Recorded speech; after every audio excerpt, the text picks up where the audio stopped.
Okay. Okay.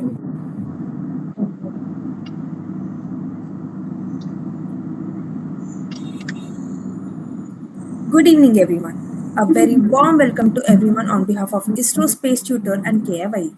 I am Vaishnavi from Gokaraju Rangaraj Institute of Engineering and Technology and an active student coordinator from Kalam's Institute of Youth Excellence. I am delighted to be your host for this final lecture of Aryabhata Space Utsav, marking the successful completion of this inspiring space and science series. This series was started on April 19, 2025 to honor Aryabhata, India's first satellite, and to spark scientific curiosity among students and educators nationwide. Our theme is Space is the next destination, let's explore it. And today, we continue our journey with a very special session. Let's now take a quick look at a short audio-visual presentation that showcases the vision, achievements, and impact of KIY. Now, the video starts.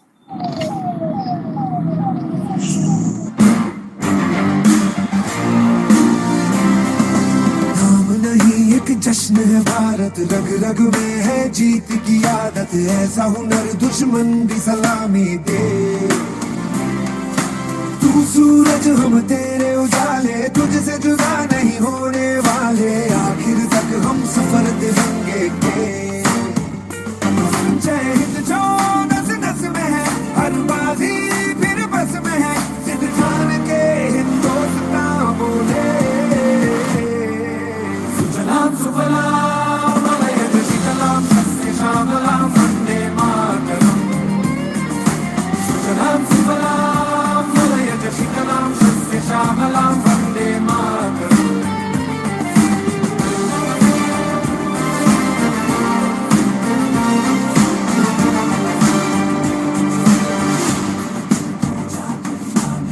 ना ही जमीन आसमानों में, ना ही मुमकिन है दो जहानों में, जज्बे इरादे और ये जुनून बनते हैं दिल के कारखानों में। पहुंच गए अंबर से आगे, धरती से फिर भी बंधे हैं धागे, रहते वतन की मिट्टी से जुड़ के।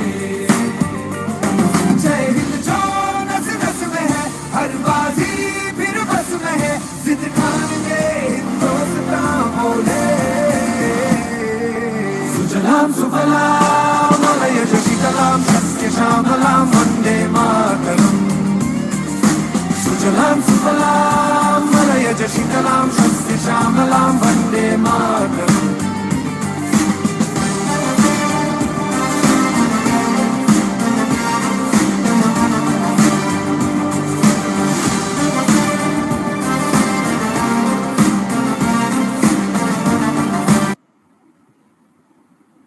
Next, I would like to invite our passionate student coordinator, Miss Shivani, to share her experience in KIY. Shivani, please go ahead. Thank you, Vaishnavi. Good evening, everyone. I'm Shivani from VMTW, currently pursuing my BTech third year. I'm glad to share my journey as a student coordinator at Kalam's Institute of Youth Excellence, an organization inspiring youth since 2013. Being part of KIYE has been a wonderful learning experience. It helped me improve my leadership, teamwork, communication, and coordination skills. One of my first experiences was volunteering at Inspire Hyderabad 2K24 at Gachipoli Indoor Stadium. During this event, I had the opportunity to listen to S. Somnath sir. Later, I participated in Vignan Weber 2K25 organized on National Science Day at Gachibowli Stadium, where more than 1 lakh plus people attended. We also had the opportunity to witness the presence of the Honorable Chief Minister Revant Reddy sir and Rajnath Singh sir, the Raksha Mantri of India. During the event, I took responsibility for maintaining the crowd and also experienced live science models and an impressive drone shows.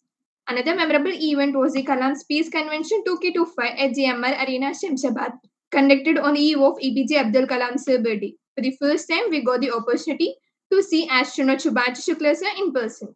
Recently, during Vignan Weber 2K26 on 28th February, I coordinated students from St. Teresa School and managed around 300 students.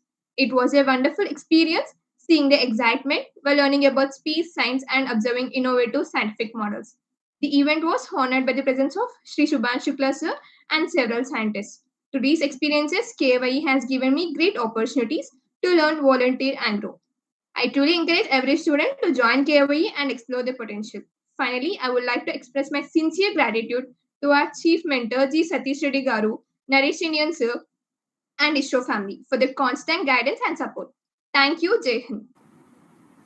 Thank you, Shivani, for your dedication towards KIYE and sharing your experience with us. Let's make this session interactive. Dr. G. Satheesh Reddy sir will soon address your questions and doubts related to space and aerospace. As it is the last lecture of Aryabhata series, you will be meeting him and sharing your questions and doubts with him. Now let us take a look on a video of Ms. Drakshi sharing her experience in KIYE.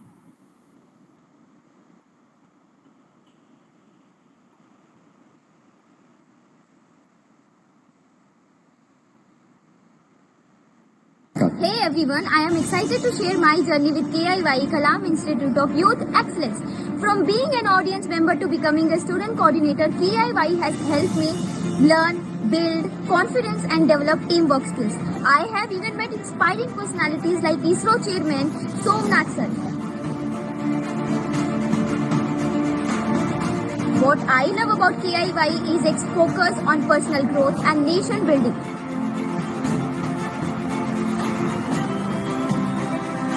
We are working to strengthen India's defense and make a positive impact. If you are looking for a platform to unlock your potential and become a leader, join KIYE, hurry up and be a part of something amazing.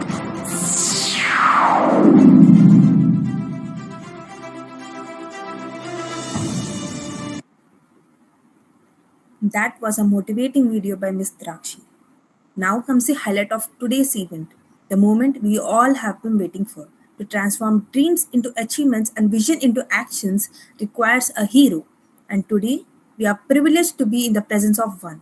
Following the path shown by Dr. APJ Abdul Kalam, Dr. G. Satheesh Reddy sir has been instrumental in not only advancing India's technological strength, but also in inspiring countless individuals and communities to rise, innovate, and lead with purpose. Dr. G. Satheesh Reddy sir, member of National Security Advisory Board and honorary advisor to the government of Andhra Pradesh with cabinet rank. He is also the president of Aeronautical Society of India and former chairman of DRDO, secretary of Department of Defense R&D and scientific advisor to the Raksha Mantri. Dr. G. Satheesh Reddy sir is a distinguished defense and aerospace scientist with over 4 decades of contribution to India's defense technology. He completed his B.Tech in Electronics and Communication Engineering from JNTU Anantapur and later obtained his MS and PhD from JNTU Hyderabad. Dr. Reddy sir began his career at DRDL in 1986 and played a key role in developing advanced navigation systems, guided bombs, missiles, avionics, and many strategic defense technologies that strengthen India's self-reliance. As chairman of DRDO, he led several major defense programs and was the chief architect of Mission Shakti, India's first anti-satellite missile test. Dr. G. Satheesh Reddy sir has received numerous national and international honors for his outstanding contributions to defense, research, and aerospace technology. His visionary leadership has significantly strengthened India's defense capabilities and innovation ecosystem. We are truly honored to welcome Dr. G. Satheesh Reddy sir with us today. Your journey continues to inspire countless minds across the nation, sir. The virtual stage is all yours now. Thank you, Ma, and thank you, everyone. And my namaskar and good evening to all of you. And my wishes to all of you, being the children and young students of this country. My best wishes to you on this occasion. In fact, let me congratulate Kalam Institute of Youth Excellence for relentlessly conducting many programs continuously to enlighten the students and also young children in various aspects of science and technology and inspiring them in various aspects. I've been associated with Kalam Institute of Youth Excellence for quite some time, and I've been attending the programs and been interacting with Mr. Naresh Indian. Lots of programs every time in Hyderabad and other places, so many programs wherein you bring eminent people and make them speak to the children, give presentations, talk to them, clarify their doubts. Likewise, in fact, the highlight was last year Science Day when conducted the Vignan Vaibhav in Gachibowli Stadium, where almost about 32,000 students have come. 32,000. I think it is one of its kind in the country, which such youth occasion happened uh, on Science Day, on science related aspects. This is one thing great.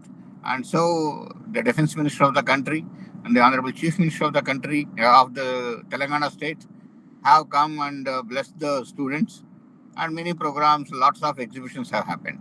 Even this year on Science Day, again there was exhibition, there was program, and we all attended. The Honorable Union Minister G. Kishan Reddy attended as the chief guest. The astronaut Subhanshu Shukla has come, and many others. And again, the exhibition was visited by about 20 to 25,000 students that day. So, and also in various all the districts, we have been going, and every district we have actually organized uh, a program wherein again in the bus various exhibits have been taken, and then the students have been invited. They all have seen the exhibits, they all interacted with the people, and trying to understand what is happening in the country. So, this way, Kalam Institute of Youth Excellence has been doing a fantastic job, and making the students come to know about the developments in science and technology, interact with the eminent people, interact with scientists, interact with academicians, and see the products, see the development. Some of them even visiting the laboratories also. All these activities have been happening primarily because of Kalam Institute of Youth Excellence. In fact, like to mention that the dedication of the volunteers who have been working for Kalam Institute of Youth Excellence is commendable. Many of them I know, some of them I am able to see them also now, some of them I am able to see their names also. They're all well known to me. They have been working for Kalam Institute of Excellence with a passion, and trying to collect many, many students, inspire them, make them part of the team again, and work. So, I think in every institution in and around Hyderabad, particularly, of course, outside also, there are volunteers of Kalam Institute of Youth Excellence available and who have been working. I can say that in as an organization, I think it is one of the few organizations in the country which has volunteers in many institutions who work with passion, who work with dedication, to only to inspire the uh, colleague children, colleague students, and everyone. So I my heartiest congratulations, my best wishes to all the volunteers also, and very specifically to Mr. Naresh India. In fact, this series of talks, lectures on various technologies, particularly the space technologies, again is a good idea, where lots of eminent people, scientists, academicians will be talking, giving their talks on various subjects connected to the science and technology. So I am sure that thousands of students will get benefited by this lecture series, and normally it is we see that such web series lectures and all that are available from prominent eminent institutions and all that, whereas here an organization, a voluntary organization like Kalam Institute of Youth Excellence is organizing, mobilizing so many people, and making the students get uh, benefited by these eminent series lectures. So my best wishes for the lecture series, and I'm sure all of you and your own friends will get benefited. Many more will join in this lecture series as the time passes. I'm thinking. So my best wishes to all of you. Once again, I congratulate wholeheartedly for this effort being done by Kalam Institute of Youth Excellence, Mr. Naresh, and the whole volunteers team. I'm very extremely happy about it. Now coming to the space, let me little give at the top level what are the space and related activities and all that. In fact, Dr. Vikram Sarabhai when he talked about space and space related activities, people were not able to believe. In fact, he said after a few decades, space will be part and parcel of the human's life. A day will not pass. It is difficult to pass a day without space technology being used. Nobody understood this. What is he talking? What is he telling? People were thinking. They never believed what he's saying. So that is why they are called visionaries. He's a visionary and said that India should have its own space program. We should launch it. And so that's how many things, many laboratories are created in the country, whether it is the laboratories in Trivandrum or laboratories in Bangalore, the laboratory in Ahmedabad, all that have been created and slowly started with satellites building and launch vehicles building. And SLV 3 and then ASLV and then PSLV and then GSLV. We have crossed one after other, one after other. In fact, the first launch vehicle was the project director was Dr. APJ Abdul Kalam. In fact, we had a problem that time, and Dr. Kalam always says that problem, that failure of the launch, taught many things. That is why failures are the stepping stones for success. People say, and people worked. In fact, the failure, even where Dr. Sarabhai said, it is given a path for us to learn much better, understand much better. So ISRO has learned, and then from SLV, after that we have gone to ASLV and then to PSLV. The PSLV, particularly the Polar Satellite Launch Vehicle, which launches in the LEO, that is low Earth orbit, any satellites, is a fantastic launch vehicle what we have developed, and it has been continuously used. More than 50-55 launches successfully have been used. Even the recent problem what we had, it has been successful all through its thing and then launched many satellites.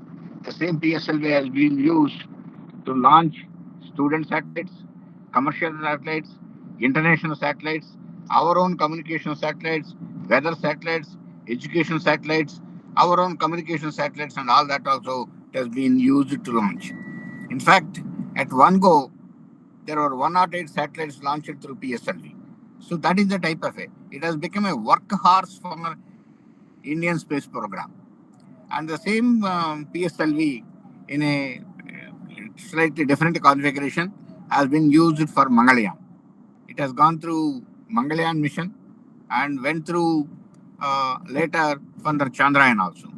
You see, one launch vehicle what we have made has given us so much benefits and continues to give benefits to launch satellites into multiple orbits in the LEO and trying to put large number of satellites and get revenue.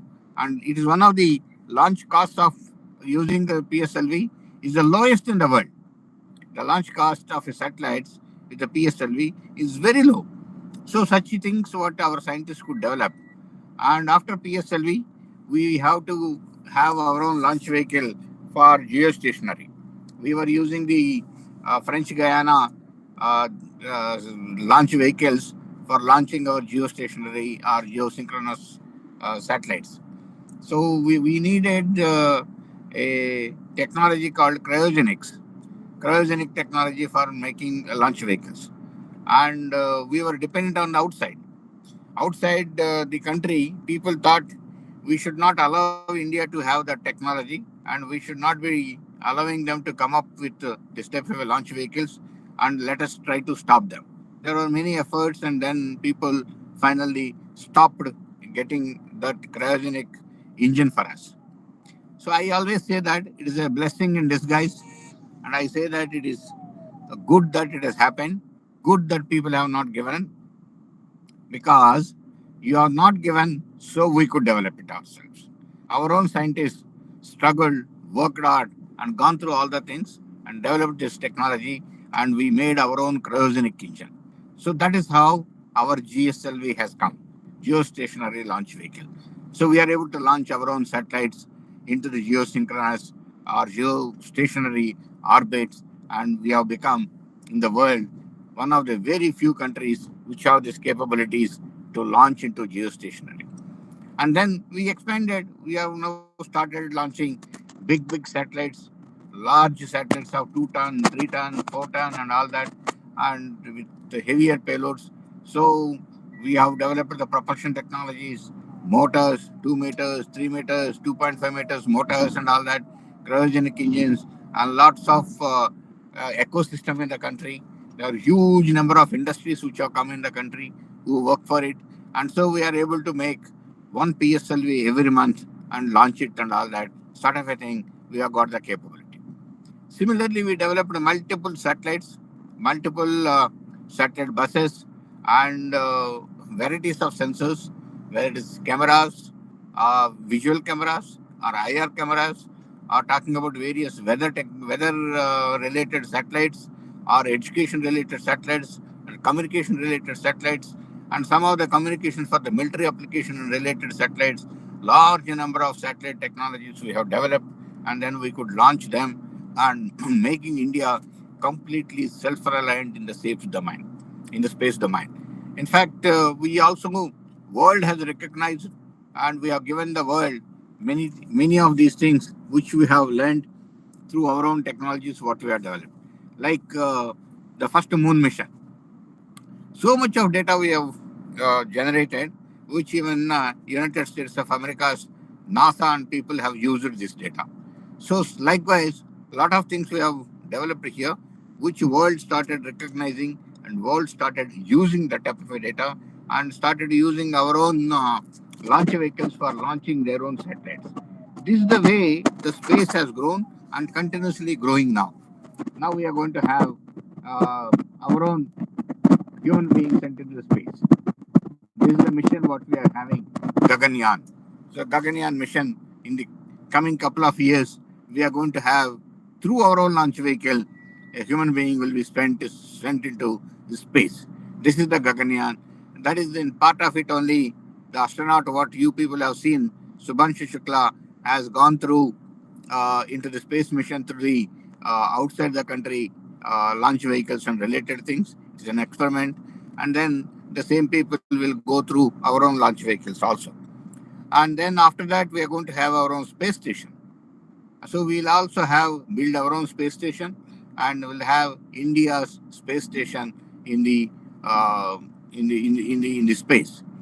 And we also had in between Aditya mission to study the solar and sun related aspects of it, going as much close as possible uh, to the sun and observed the, so much of things happening, radiation patterns and everything, and various weather related weather cyclones and all that.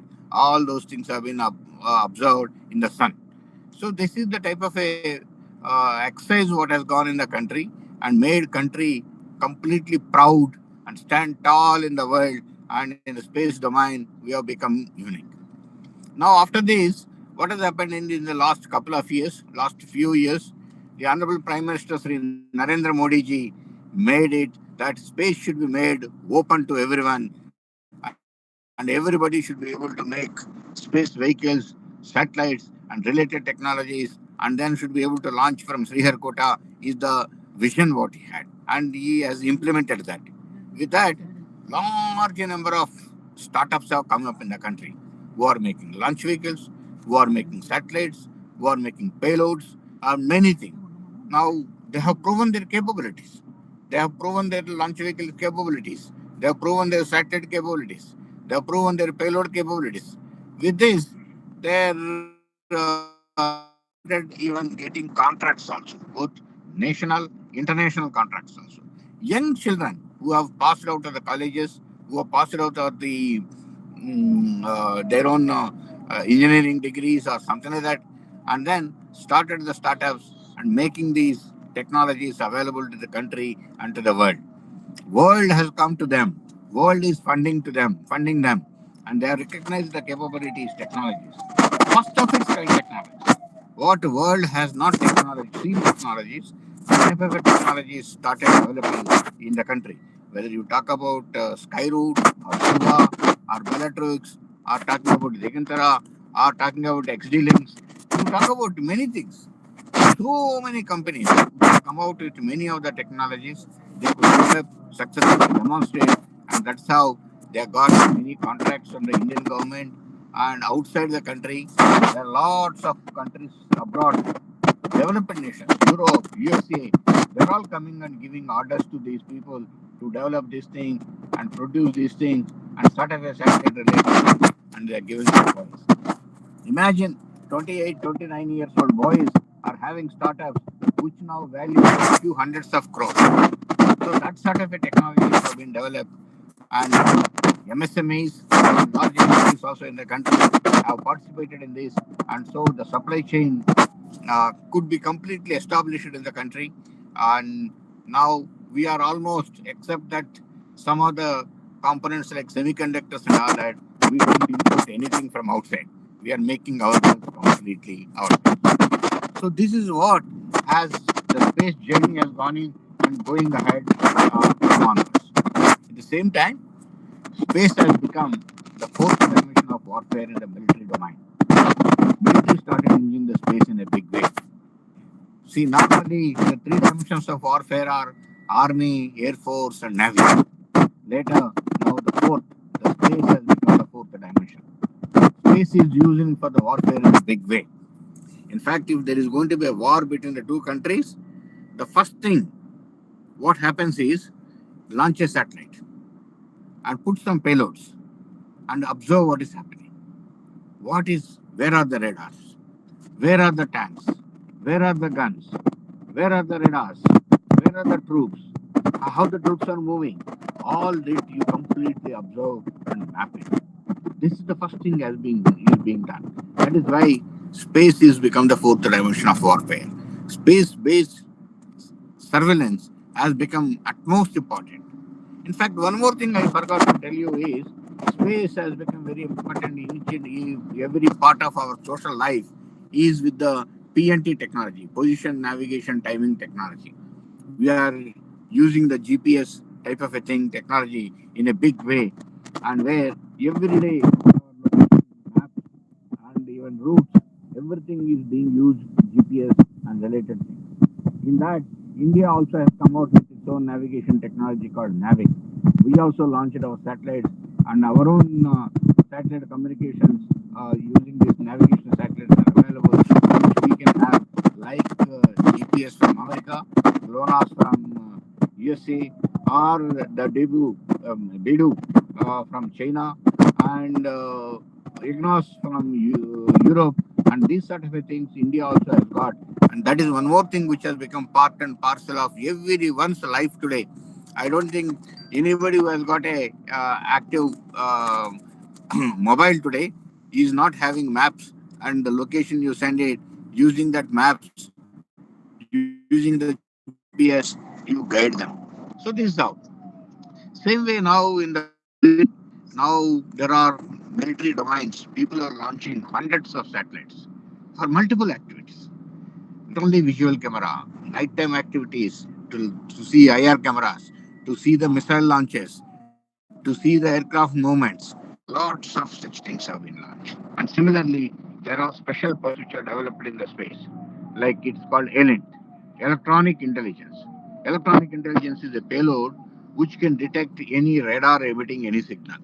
Let's say whether the radar is emitting a signal in the UHF band or it is emitting in the L band or S band or whatever it is from zero point 0.1 gigahertz to 40 gigahertz, you are able to detect and say that there is a radar in that particular location which is emitting the signal.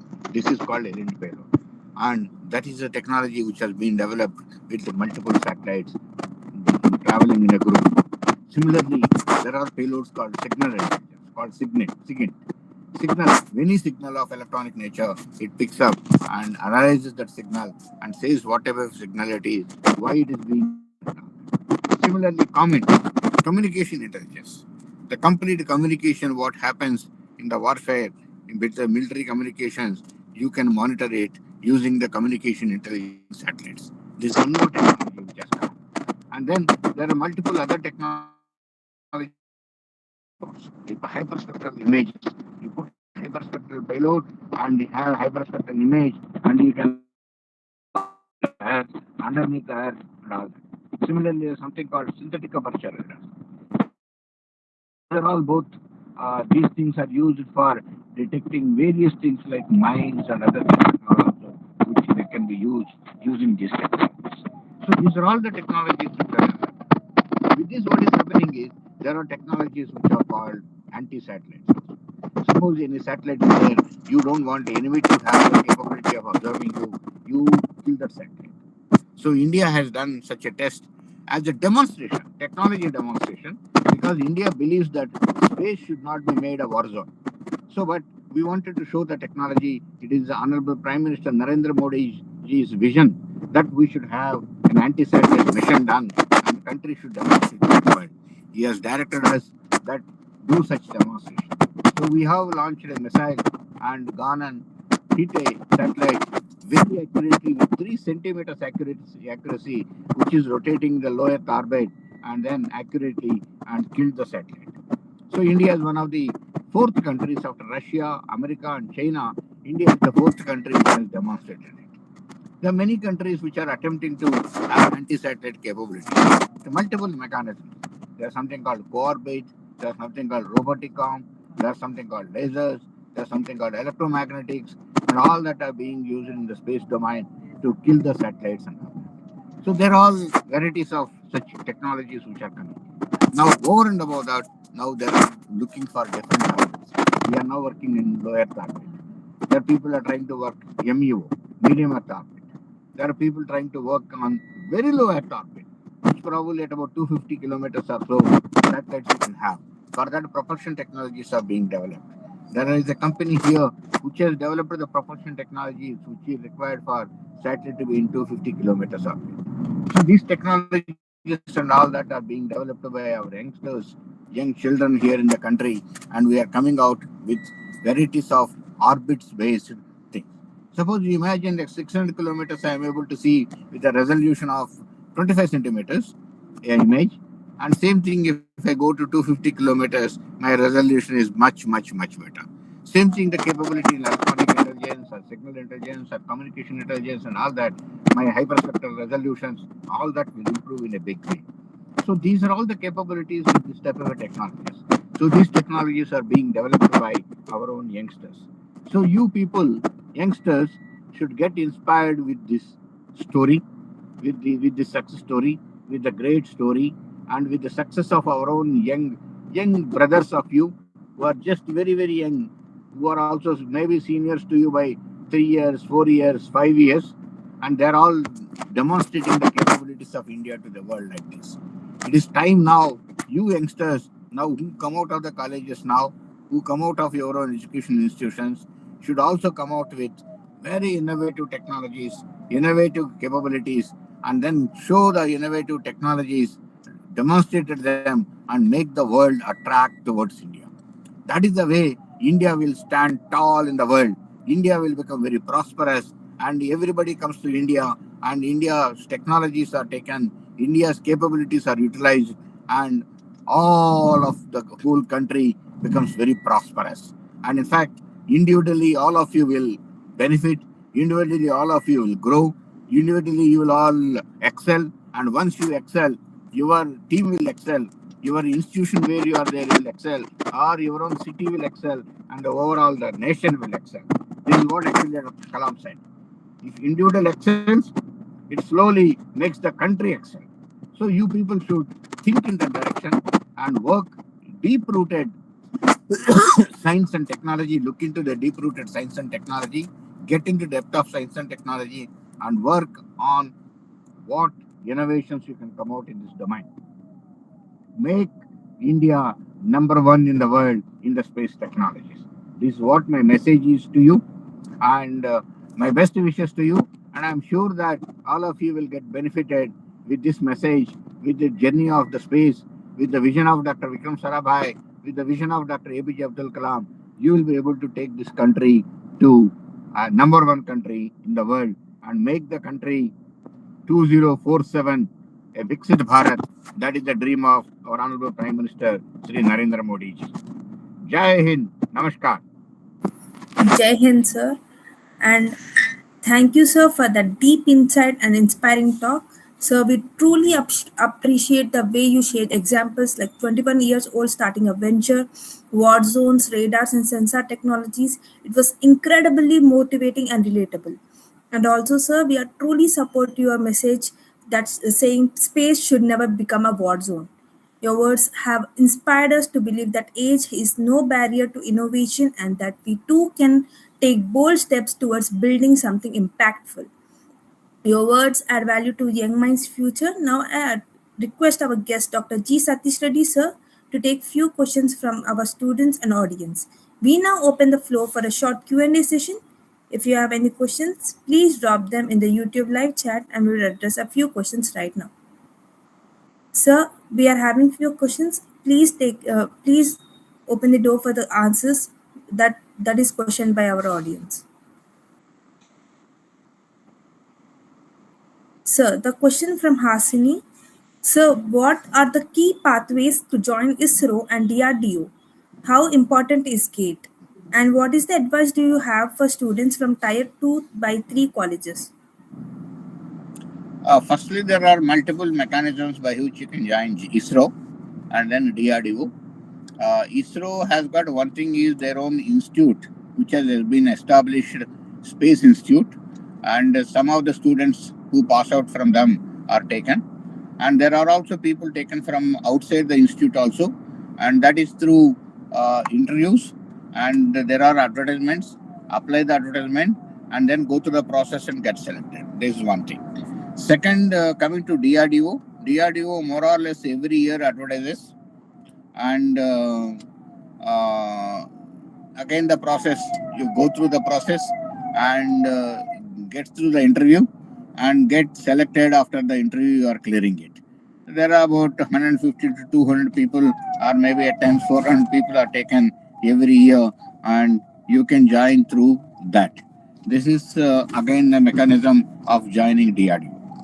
See, I say that what is the message for Tier 2, Tier 3 colleges is that uh, the access what has got to Tier 1 institutes, probably Tier 2 will not have. That is the only difference. Because Tier 1 entry institutes have got access to bigger laboratories, bigger infrastructure, state-of-the infrastructure and all that, and maybe even access to some of the national laboratories and all that. Tier 2 and Tier 3 may not have, but today there is the scenario is changing a lot. Tier 2 and Tier 3 institutes also getting many projects from the government organizations like ISRO, DRDO are all giving. In fact, DRDO is giving projects now today. There are about more than 450 institutes in the country which are actually getting the projects from DRDO. So Tier 2, Tier 3 institutes are also. Firstly, you should not feel that I am a Tier 2, Tier 3 institute. I am also equally capable. I can develop it, sort of a thing. So this is the thing. You see, Abdul Kalam came from a very rural background, studied in a government school, studied in a not in a Tier 1 institute, and came up to the stage. I studied in my own village up to 10th class in my village school in Telugu medium, and then studied in my district headquarters in one college, the plus one, plus two, and then joined JNTU Anantapur and studied there, and grown from there, and I became also DRDO chairman.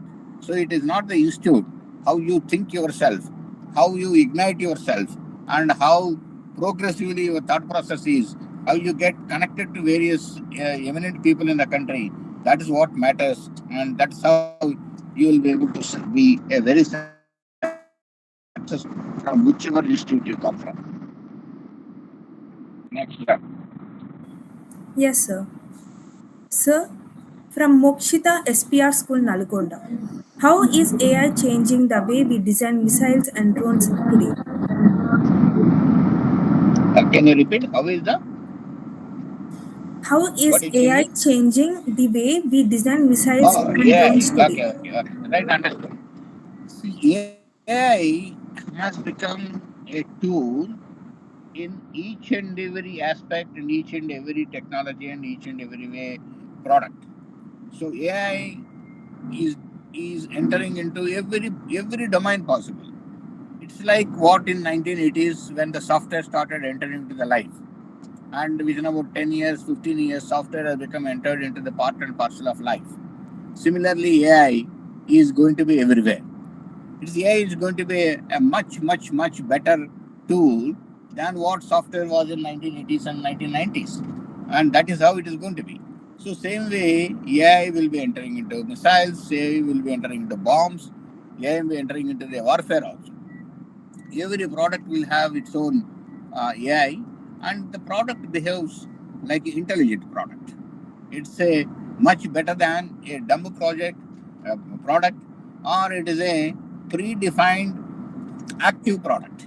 So it is going to be a intelligent product which actually has got much better accuracy, much better capability, much observability, and all that. Based on that, the system will work, and so the warfare becomes more and more accurate, precise, and lethal.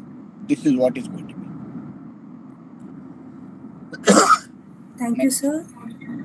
We have question from Gauss from Sri Hindu. Sir, how does space tech support defense systems?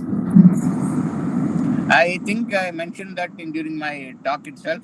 Space has become important aspect of warfare. It has become the fourth dimension of warfare. You observe everything what is happening on the ground. As I said, how the tanks are moving, where are they moving, where are the radars, how the radars are moving, how is the missiles movement, are the missiles on the launch pad, or you talk about how are the ships moving, how so over the guns, where are they placed, all this you continuously observe, and then based on that intelligence provided by them, based on the surveillance provided by them, then the warfare is taken care.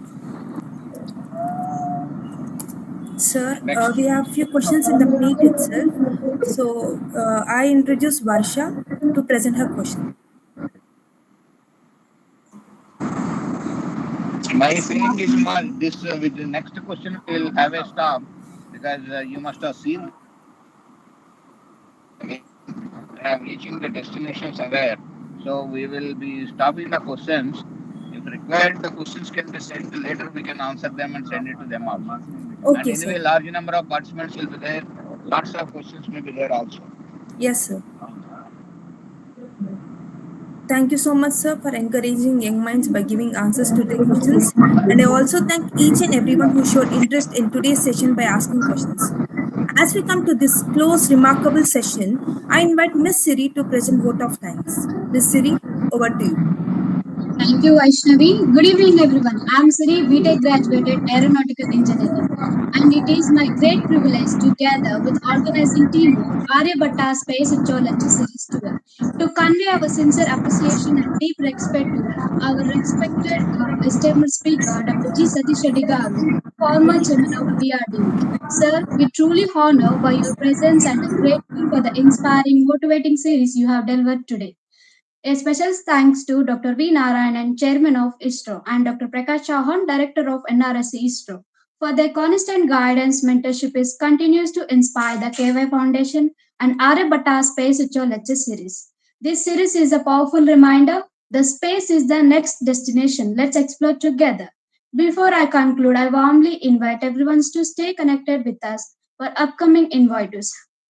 Join our WhatsApp channel, subscribe our YouTube channel, follow us on Instagram, visit our official website for future updates. Let us carry forward the legacy of Aryabhatta and Dr. APJ Abdul Kalam by nurturing a scientific temper, encouraging innovations, building knowledge-driven future. Thank you so once again. Jai Hind. Thank you, Ms. Siri, for those wonderful words of gratitude. And I also like to add special thanks to Director NRSC Dr. Prakash Chauhan ji for being a part of Aryabhatta Space Utsav. And I also want to add value to the event by thanking Chairman of ISRO and ISRO family for the guidance and support from NRSC ISRO. And I also thank everyone who joined us today. Thank you for being a part of this final lecture of this legendary Aryabhatta Space Utsav. And I also request everyone to subscribe our YouTube channel, KIY Foundation, for future sessions. And I also join our official WhatsApp channel for updates and announcements. From bottom of my heart, I would sincerely thank all the guest speakers who had been part of this incredible Aryabhatta series. from its very first session until today. Dr. Prakash Chauhan sir, Dr. G. Srinivas Rao sir, and Dr. Ashok Kumar Pandey sir, Dr. Animesh Aryan sir, N. Sudhir Kumar sir, Dr. V. Sheshagiri Rao sir, Dr. Srinivasa Raju sir, and Dr. A. Raja Rajan sir, Dr. P. V. Venkatakrishnan sir, Dr. A. S. Kiran Kumar sir, and Dr. V. Ramanagowda Nadagowda sir. We Team Aryabhata on behalf of KIYE Foundation sincerely thank all the distinguished speakers who have been a part of this Aryabhata series. Your knowledge and dedication have inspired countless students and made this series a meaningful impact. I am proud to announce that KIY Foundation is starting S Talks on 28 March. Our respected mentors, Dr. S. Somnath Sir, former chairman of ISRO, is going to join the first lecture of S Talks.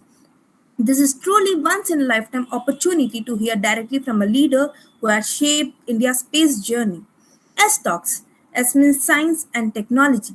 It is an initiative dedicated to inspiring young minds towards space, aerospace, and futuristic technologies. Imagine learning from some of the brightest scientific minds every week. Think of being a part of a movement that builds the next generation scientists and innovators. A year long online lecture series every Saturday from 6 p.m. to 7 p.m. Of 52 lectures, 52 speakers, 52 topics, 52 hours of knowledge and inspiration. This is not just a lecture series, it's a mission to ignite curiosity and shape the future. Let's stay connected, stay curious, and keep reaching for the stars because truly, space is the next destination. Let's explore it. Have a wonderful evening, everyone. Jai Hind.